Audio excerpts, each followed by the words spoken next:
of VAT, including the issuance of credit and debit cards, foreign exchange transactions, sanitary towels, diapers, and services to local film agents. Clause 39, Honorable Speaker, of the bill proposes the removal of provision granting relief on excess duty to manufacturers of accessible goods and providers of internet data services. The committee recognized that excess duty, similar to VAT, considers input and output tax for manufacturing of accessible goods.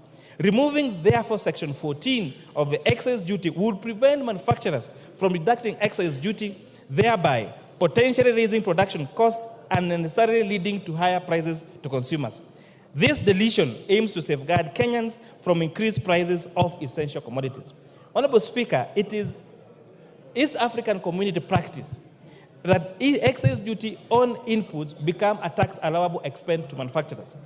And the risk of passing this Section 14 as proposed in the bill would mean that we would potentially make it cheaper for someone to go and manufacture in a different country and then import into this country duty-free. And therefore, this committee was very conscious on the need to protect our manufacturers and make sure we buy Kenya and build Kenya.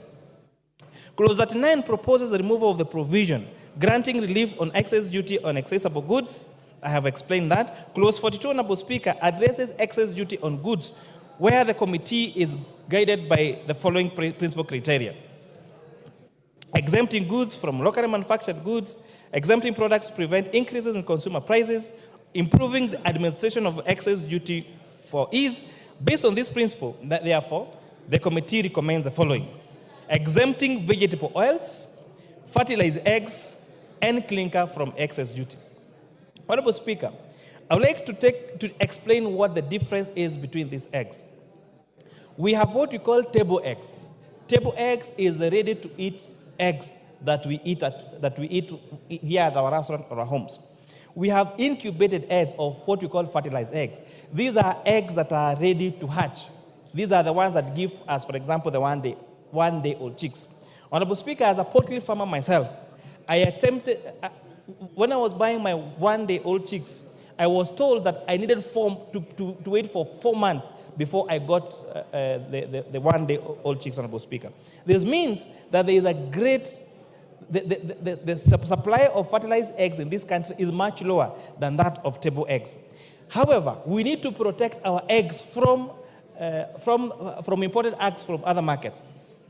Therefore, a few years ago, if you remember, Kenyans were eating eggs from Uganda at the expense of eggs that are laid by our own chicken here. It is plausible. It defeats any reason why we should allow an egg laid in a different country to land into a country at a cheaper price than eggs that are being made by our farmers here. So we have therefore introduced, Honorable Speaker, imposition of excess duty on imported table eggs, on imported onions, and on imported potatoes, so that we protect our onion, our poultry, and our potato farmers, especially in Molo and Nyandarua. Based on this criteria, Honorable Speaker, the proposal to exempt them from excess duty, vegetable oils, and fertilized eggs from incubation, amongst other things, is what we use under this consideration, Honorable Speaker. Further in, keeping with the tax system's predictability, the committee proposes to maintain the current rates on excess duty on imported motorcycle, plastic, onions, potatoes, among others. And again, I want to explain here that excess duty has been proposed only on imported, completely assembled motorcycles. We have had local capacity of our manufacturers assembling our own motorcycles. Let us ride motorcycles that are assembled in Kenya.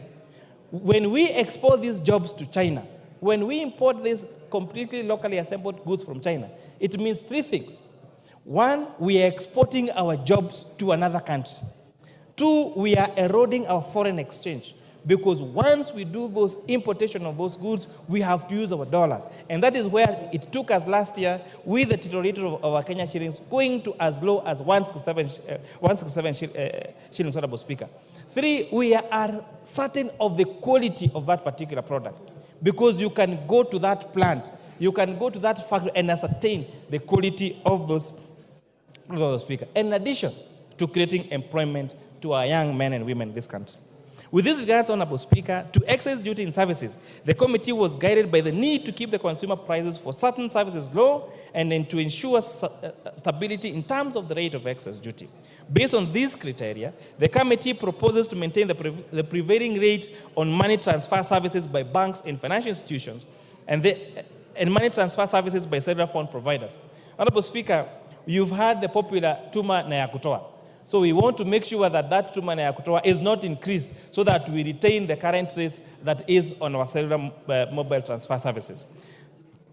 Clause 44, Honorable Speaker, proposes an increase in the import declaration fee to highlight a reduction from 30.5% to 2.5% in the Finance Act of 2023. This resulted in a significant revenue loss of 10 billion shillings, impacting the implementation of 2023-24 budget. And this, therefore, Honorable Speaker, you have seen in a record 2 supplementary budgets that have led to a very huge cut on our expenditures. And this is because one of the decisions that we made was a reduction of IDF last year from 3.5 to 2.5% led to a revenue loss of 10 billion shillings. Honorable Speaker, Clause 45 and 48 proposes the introduction of an eco-levy to mitigate environmental damage and pollution caused by imported finished products in Kenya. The committee emphasizes that this levy should exclusively apply to imported finished products, therefore safeguarding local manufacturers who are already adhering to what's called the extended producer principle. Regarding to a stakeholder feedback and to mitigate price impacts on essential goods, however, the committee recommends excluding motorcycles, bicycle tires, wheelchairs, 3-wheel motorized vehicles, which you probably know as tuk-tuks and wheelbarrows, from this levy. Additionally, the committee proposes reducing the eco-levy for select finished goods. These adjustments are intended to balance environmental protection with consumer affordability.